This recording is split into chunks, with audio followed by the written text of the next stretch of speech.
I can feel the blood creeping up from the heathens. Got will, got fight, got pride, got reason. If they wanna go eat, then you know I'm gon' feed them. If you're coming for me, hope you're ready for a demon. I got eyes in the back of my head, I'm seeing. Take me for granted and you know I'm leaving. I'ma take what's mine with the webs I'm weaving. I could take this crowd from seeing to believing. Got a taste for blood. আসসালামু আলাইকুম beautiful people, আমি ইমরান চলে এলাম আবারও নতুন একটি স্মার্টফোনের review নিয়ে। বর্তমানে জনপ্রিয়তার শীর্ষে থাকা ব্র্যান্ডগুলোর মধ্যে ইনফিনিক্স তাদের জায়গা করে নিয়েছে, কারণ তারা ইউজারদের রুচি চাহিদা অনুযায়ী সামঞ্জস্য রেখে নতুন নতুন মডেল লঞ্চ করছেন। 2025 সালে তাদের নতুন সিরিজটি হচ্ছে ইনফিনিক্স নোট 50 সিরিজ। আজকে আমাদের মূল আলোচনা হবে ইনফিনিক্সের নোট 50 নিয়ে। ইনফিনিক্স নোট 50 ফোনটিতে দেওয়া হয়েছে মেটাল ফ্রেম, অ্যালো বডি, চমৎকার একটি সলিড বিল্ডে একটি ফোন করা হয়েছে। 144 hertz AMOLED display with MTK G100 ultimate CPU দেওয়া হয়েছে। JBL এর dual stereo speaker with detail sound system দেওয়া হয়েছে ফোনটিতে। এই ফোনটার ডিজাইন এবং বিল্ড কোয়ালিটি নিয়ে কথা বলার একটা কারণ হচ্ছে ফোনটি প্রথমত সলিড বিল্ডে একটা ফোন করা হয়েছে, অনেকটা শক্তপোক্ত করা হয়েছে। পাশাপাশি ফোনটা কিন্তু প্রিমিয়ামনেসে কোনো ঘাটতি রাখেনি, যথেষ্ট প্রিমিয়াম কোয়ালিটি একটা ফোন করেছে এই ফোনটিতে। তাছাড়া ফোনটি একটা জিনিস খেয়াল করে দেখলাম, ফোনের বডিটা কিন্তু বক্স শেপ ফোনের মতো, যেটা নর্মালি দেখা যায় বক্স শেপ ফোনগুলো হাতে গ্রিপ করতে গেলে কোনাগুলো সময় দেখা যায় হাতে একটা পেন ফিল দেয়। বাট ফোনটা কিন্তু লং টাইম ক্যারি করার পরও কোনো হাতে কমফোর্টেবল কোনো ঘাটতি পাইনি, যথেষ্ট কমফোর্টেবল হাতে গ্রিপ করতে পারছিলাম, কারণ ফোনটা অনেক স্লিম ছিল। যদি ভুল না বলি, এই ফোনটা একবার যারা হাতে নেবেন আমি কনফিডেন্টলি বলতে পারি সবারই বিল্ড কোয়ালিটি পাশাপাশি ফোনটির প্রিমিয়ামনেস সবারই পছন্দ হবে, কারণ ফোনটির সাইড ফ্রেমটা করা হয়েছে অ্যালো ফ্রেম, পাশাপাশি ব্যাক ফ্রেমটা যদি কার্বন ফাইবার করা হয়েছে। সো এই ফোনের ডিজাইন কিন্তু খুবই জোস লাগছিল। এই ফোনটি আউটলুক, ডিজাইন, ফ্রেম সব দিক দিয়ে আসলে সব থেকে চমৎকার বেশি ছিল এই ফোনটিতে ইউজ করা হয়েছে 144 হার্জের ফুল HD প্লাস অ্যামোলেড ডিসপ্লে, যার PPI ছিল 393। Display colour details much better ছিল প্রাইস বিবেচনা করলে। ডে অ্যান্ড নাইট কন্ডিশনে ফোনটির ডিসপ্লে কোয়ালিটি মাচ বেটার ছিল এবং ভিউইং এক্সপিরিয়েন্সও অনেক ভালো ছিল। আশা করি সবারই এই ডিসপ্লে কোয়ালিটি অনেক বেটার লাগবে।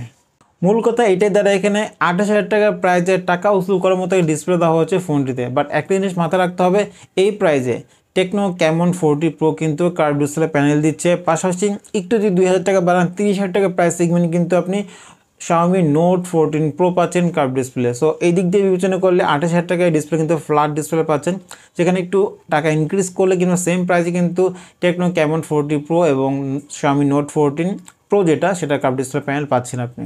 ফোনটির ডিসপ্লে নিয়ে আমার কোনো অবজেকশন ছিল না, যে কোনো কন্ডিশন যে কোনো অ্যাঙ্গেলে আমি ভিউ করে দেখেছি, যথেষ্ট ডিটেল এবং কোনো নেগেটিভিটি ছিল না। তাছাড়া ফোনে যেহেতু AMOLED display, in display fingerprint স্ক্যানারটাও চেক করে দেখেছি, যথেষ্ট অ্যাকুরেসি ছিল এবং পজিশনটা কিন্তু জায়গার মতোই ছিল। একটা ফোনের সবচেয়ে স্ট্রং পার্ট হলো ফোনটির পারফরমেন্স। এই ফোনটিতে ইউজ করা হয়েছে Helio G100 আলটিমেট একটি CPU। G100 এবং G100 আলটিমেট এই দুইটা CPU কিন্তু অলমোস্ট সেম পারফরমেন্স।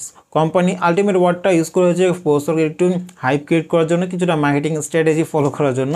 বাট দুইটা প্রসেসর কিন্তু তেমন তফাৎ নাই। G100 আলটিমেট দুইটা সেম পারফরমেন্স প্রোভাইড করবে আপনাকে। এই প্রাইস বিবেচনা করলে কোম্পানি কিন্তু চাইলে এই রেঞ্জে 5G একটা CPU ইউজ করতে পারতো, যেখানে আমাদের পাশের একটি ব্র্যান্ড স্যামসাং A16 5G কিন্তু ইউজ করেছে ডায়মেনসিটির 6300। সেই হিসেব করলে ফোনটা কিন্তু 5G একটা প্রসেসর আশা করতেই পারি আমরা। সো এই ফোনটাকে আমি বেস্ট ডিল বলতাম যদি এইখানে কিন্তু 5G একটা প্রসেসর ইউজ করতে পারতো। সো বাজেটে বেস্ট একটা CPU এই ফোনে হতেই পারতো স্বাভাবিকভাবে।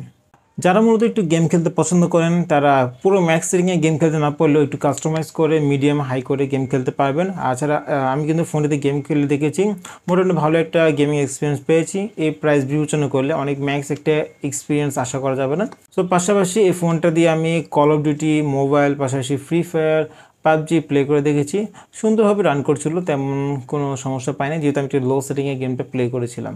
চলুন এবার ফোনটির ক্যামেরা নিয়ে কথা বলা যাক। ফোনটির পিছনে দেওয়া হয়েছে 50 মেগাপিক্সেল OIS যুক্ত মেন ক্যামেরা, এর সাথে থাকছে নিচে একটি মাইক্রো ক্যামেরা, তারপর থাকছে একটি ডেপথ সেন্সর। তাছাড়া ফোনটির ফ্রন্টে দেওয়া হয়েছে 30 মেগাপিক্সেল একটি সেলফি ক্যামেরা। বাট মার্কেট বিবেচনা করলে এই প্রাইসে কিন্তু অন্যান্য ব্র্যান্ড কিন্তু 32 মেগাপিক্সেল পাশাপাশি 16 মেগাপিক্সেল অফার করছে। তো সে কথা বিবেচনা করলে ফোনটিতে 13 মেগাপিক্সেল ক্যামেরা কিন্তু অনেকটা কম হয়ে যায় মার্কেটের কথা বিবেচনা করলে। ফোনটির পেছনের 50 মেগাপিক্সেল ক্যামেরা দিয়ে অনেকগুলো ছবি তোলা হয়েছিল। ডে লাইট কন্ডিশনের ছবিগুলো প্রত্যেকটাই খুব চমৎকার লাগছিল। ছবিগুলোর ডিটেলস যথেষ্ট ভালো ছিল, শার্পনেসে কোনো ঘাটতি পাইনি, যথেষ্ট ডিটেল পেয়েছিলাম। লাইট কন্ডিশনের ছবি তো অবশ্যই ভালো তোলে, আবার লাইট কন্ডিশন যদি একটু কমে যায়, একটু ডার্ক কন্ডিশনে চলে আসে, সেক্ষেত্রে ছবিগুলো অনেকটা খারাপ করছে এমনটা না, ডিটেলস মোটামুটি ভালোই ছিল প্রাইস বিবেচনা করলে। আরেকটা জিনিস খেয়াল করে দেখলাম ফোনের কালার কোয়ালিটি কিন্তু অনেকটা বেশি বুস্ট করতেছে না, মোটামুটি ন্যাচারাল লেভেলের ছবিগুলো দিচ্ছে আপনাকে পেছনে ক্যামেরা দিয়ে। পাশে ফোনের পেছনে কিন্তু ম্যাক্রো ক্যামেরার একটা লেন্স দেওয়া হয়েছে, সেগুলো দিয়ে কিন্তু আপনি ম্যাক্রো শ্যুটও নিতে পারবেন। তাছাড়া ডেপথ সেন্সর যেটা ক্যামেরা দেওয়া আছে, ডিটেলস কিন্তু ভালো পেয়েছি। যখন পোর্ট্রেটের ছবি তুলছিলাম আমি ফোনটির পেছনে ক্যামেরা দিয়ে, যে এজ ডিটেকশন মোটামুটি ভালোই করছিল, বাট একটা জিনিস খেয়াল করে দেখলাম ফোকাসিংয়ে কিছুটা সমস্যা করে, কিছুটা বেগ পেতে হয় ফোনটাকে। অনেক ক্লোজ অবজেক্ট কিংবা ছোটো নিখুঁত অবজেক্টকে যদি ফোকাস করার চেষ্টা করি সহজে ফোকাস করছিল না, একটু সময় নিচ্ছিল ফোকাস করার ক্ষেত্রে। তাছাড়া ফোনটির ফ্রন্ট ক্যামেরার কথা যদি বলি, যারা সেলফি লাভার এই ফোনটা সেলফি ক্যামেরা সবাই পছন্দ করবেন, যারা ন্যাচারাল লেভেলের ছবি পছন্দ করেন তার জন্য বেস্ট হবে এই ফোনটির ক্যামেরা। 13 মেগাপিক্সেল দেওয়া হয়েছে, আমার মনটা হতাশ হয়ে গেছিলো সেখানে, বাট ক্যামেরা কোয়ালিটি দেখি আসলে মনটা স্যাটিসফাই এখানে, কারণ 13 মেগাপিক্সেল ক্যামেরা দেওয়া সত্ত্বেও কিন্তু ডিটেলস মাছ বেটার ছিল। আর ছবি তোলার পর একটু এই অপটিমাইজ করে ছবিটিকে আরও বেশি একটু ভিভিড কালারের মতো একটা ইফেক্ট দিয়ে দেয়। সো ছবি তোলার পর ছবিটা অটোমেটিকলি ভালো লাগার মতো একটা কাজ করে। সো আশা করি ক্যামেরা নিয়ে কেউ হতাশ হবেন না। 13 মেগাপিক্সেল ক্যামেরা দেওয়া সত্ত্বেও ক্যামেরা কোয়ালিটি যথেষ্ট বেটার ছিল প্রাইস বিবেচনা করলে। তাছাড়া ফোনটির রিয়ার ক্যামেরা এবং ফ্রন্ট ক্যামেরা দিয়ে কিন্তু আপনি 2K 30 fps ভিডিও করতে পারবেন। পাশাপাশি ফ্রন্ট ক্যামেরা পাশাপাশি রিয়ার ক্যামেরা দিয়ে কিন্তু 1080 60 fps স্টেবল ভিডিও কোয়ালিটি পেয়ে যাবেন। যারা একটু ব্লগিং করতে পছন্দ করেন, কোথাও ট্যুরে যাচ্ছেন, স্টেবল ভিডিও কোয়ালিটি চাচ্ছেন পেছনে ক্যামেরাতে, সেটা কিন্তু করতে পারবেন। এই ফোনটাতে ব্যাটারি হিসেবে পেয়ে যাচ্ছে আমরা 5200 mAh একটি ব্যাটারি, পাশাপাশি 6 ইয়ার একটি ব্যাটারি হেলথ। বাট এই প্রাইসে কিন্তু 5200 mAh ব্যাটারি একটু কম হয়ে যাচ্ছে, যেখানে অন্যান্য ব্র্যান্ড দেখা যাচ্ছে 6000 mAh, 5800 mAh, এমনকি ভিভোতে দেখা যাচ্ছে 6500 mAh পর্যন্ত ব্যাটারি ইউজ করেছে এবং 90 ওয়াটের চার্জার দিয়েছে। বাট এখানে কিন্তু ইনফিনিক্স 5200 mAh ব্যাটারির সাথে 45 ওয়াটের একটি চার্জার দিয়েছে, যেটা কিন্তু একটু কম হয়ে যায়। যারা অ্যাজ ইউজুয়াল ইউজার তাদের আশা করি এটা নিয়ে কোনো সমস্যা হবে না, ডে লং মোটামুটি একটা পারফরমেন্স পেয়ে যাবেন আপনি ফোনটি থেকে। সবথেকে চমৎকার বিষয় হচ্ছে এই ফোনটিতে দেওয়া হয়েছে 30 ওয়াটের ওয়্যারলেস পাওয়ার ব্যাঙ্ক, যেটা কিনা আপনার খুব অল্প সময় ফোনটাকে ফাস্ট চার্জিং করে নিতে পারবেন। যারা ওয়্যারলেস চার্জিং দিচ্ছে তারা কিন্তু অত ফাস্ট দিতে পারছে না, সেখানে ইনফিনিক্স কিন্তু একটু ফাস্ট চার্জিং দিচ্ছে, এটা কিন্তু বেটার একটা প্লাস পয়েন্ট ছিল ফোনের জন্য। এই ফোনেতে রান করছে অ্যান্ড্রয়েড ভার্সন 15 এবং XOS 15। ইনফিনিক্সের XOS অনেকটা অপটিমাইজ ছিল, এটা বলবো না। এই XOS-এ কিছুটা বাগ ইস্যু আমার কাছে মনে হয়েছে, কারণ ফোনটা আমি লং টাইম যখন একটু ইউজ করছিলাম ফোনটা অনেকটা হিট হচ্ছিল। পাশাপাশি ফোনটা দিয়ে যখন একটু ক্যামেরা ইউজ করছিলাম তাতে 10 মিনিট 15 মিনিটের ভিতরে ফোনটা অনেকটা হিট আপ হচ্ছিল।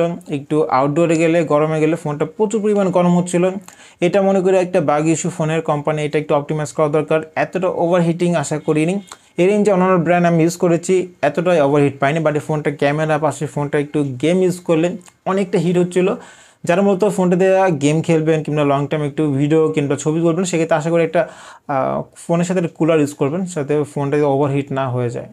যারা মূলত মিউজিক লাভার, একটু লং টাইম মিউজিক পছন্দ করেন, লং টাইম ভিডিও দেখতে পছন্দ করেন কিংবা লং টাইম গেমও খেলেন, তারা একটু সাউন্ড কোয়ালিটি পছন্দ করেন ডিটেল লেভেলে।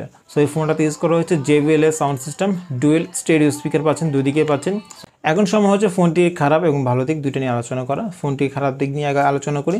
ফোনটিতে প্রথম যে কমতি ছিল সেটা হলো ফোনটিতে ইউজ করা হয় না IP68 69 ওয়াটার রেটিং, অর্থাৎ ওয়াটারপ্রুফ কোনো ফ্যাসিলিটিস দেওয়া হয়নি। ফোনটা যদি পানিতে ডুবে যায় কখনো, সেক্ষেত্রে কিন্তু ফোনটা কিন্তু রক্ষা পাবে না, আপনার সমস্যা হতে পারে। বাট IP65 রেটিং দেওয়া হয়েছে, যদি কখনো বৃষ্টি ছিটাফোঁটা হালকা পানি ঝাপটা লাগে কোনো সমস্যা হবে না। বাট ওয়াটারপ্রুফ অর্থাৎ পানি নিচে রেখে ছবি তোলা কিংবা পানি রেখে ফোনটিকে অপারেট করা, এই জিনিসটা কিন্তু করতে পারবে না। সো একটু পানি থেকে সাবধানে রাখতে হবে ফোনটাকে আপনার। আর যদি দ্বিতীয় বিষয়টা বলি, সেটা হলো ফোনটার একটু ক্যামেরা অপটিমাইজেশন একটু ঘাটতি আমার কাছে মনে হয়েছে। ফোকাসিংয়ে একটু সমস্যা পেয়েছি, সাবজেক্টে ফোকাস করতে পারছিলাম, বারবার ফোকাসিং ছেড়ে দিচ্ছিলো। আমার কাছে কিছুটা অপটিমাইজেশনের ঘাটতি মনে হয়েছে। কোম্পানি এদিকে একটু ফোকাস দিয়ে ক্যামেরা অপটিমাইজেশন একটু বেটার করা দরকার। আরেকটা বিষয় হলো ফোনটার হিটিং ইস্যু। ফোনটা একটু লং টাইম ইউজ করলে ফোনটা অনেক বেশি হিট হচ্ছিলো, ফোনের উপরের পোর্শনটা অনেক বেশি গরম পাচ্ছিলাম, পাশাপাশি ক্যামেরা ইউজ করলে উপর পোর্শনটা একটু গরম হচ্ছিলো। আরেকটা বিষয় হচ্ছে ফোনটা লং টাইম গেম খেলবেন যারা, তারা একটু আশা করি একটা কুলার ইউজ করবেন। লং টাইম হিটিং হবে তখন একটা আতঙ্কিত হয়ে যাবেন ফোনটা ব্লাস্ট হয়ে যায় নাকি। সো একটা কুলার ইউজ করলে আশা করি সবার জন্য হিটিং ইস্যুটা দূর হবে। বাট কোম্পানি কিন্তু হিটিং ইস্যুটা একটু সমাধান করা দরকার এখানে। এখন সময় হচ্ছে ফোনটির ভালো দিক নিয়ে কথা বলা। ফোনটির প্রথম ভালো দিক যেটা বলবো সেটা হলো ফোনটির বিল্ড কোয়ালিটি এবং ডিজাইন নিয়ে কথা বলবো।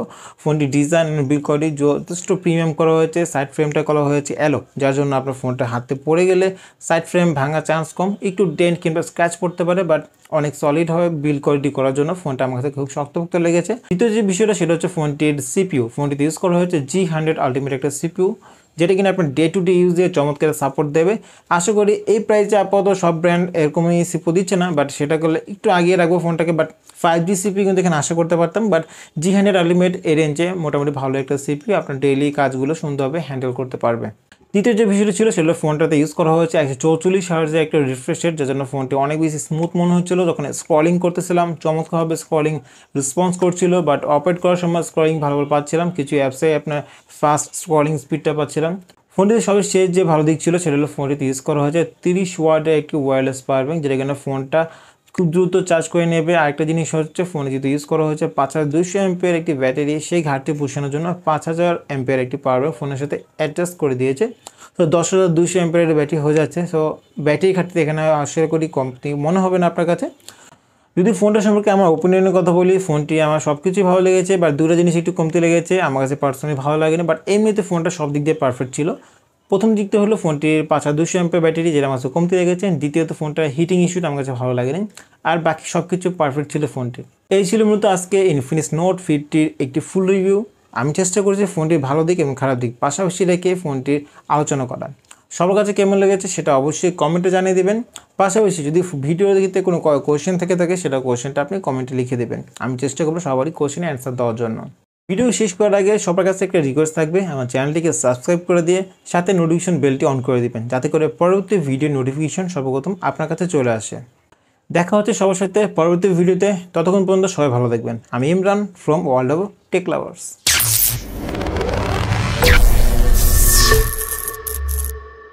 World of Tech Lovers.